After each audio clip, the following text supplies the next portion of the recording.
নারিকেলের দুধ পুলি, এই পিঠা দেখতে যেমন সুন্দর রসালো, খাইতে আরো বেশি মজা। একটু খাই। হুম, আসলে অনেক মজা হয়েছে। তো শীত তো এখন শেষ হয়ে যাচ্ছে। তো শেষবারের মতো আরেকবার এই দুধ পুলি পিঠা বানিয়ে নিলাম। আর এই পিঠাটা বানাতে একটু সময় হলেও মানে খাইতে বেশ মজাদার। তো নারিকেলগুলা সুন্দর পিঠা বানিয়ে এখন খুব সুন্দরভাবে বাছতেছি। আর সাথে দুধ বসায় দিছি। দুধের মধ্যে কিন্তু এই পিঠাটা বানানোর পর আমি দিয়ে দিব। আর এক এক হাতে মানে নিজে একা একাই সমস্ত পিঠা বানাইছি। আর হাতে বানাই দিছি।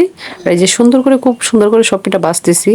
সত্যি কথা বলতে কি, আমি যখন আমার বাপের বাড়িতে থাকতাম, আমি যখন যেটা বলতাম আমার মা আমার বোনেরা হাজির, মানে নিয়ে এসে হাজির। আর এখন সবগুলো নিজে করে খাই।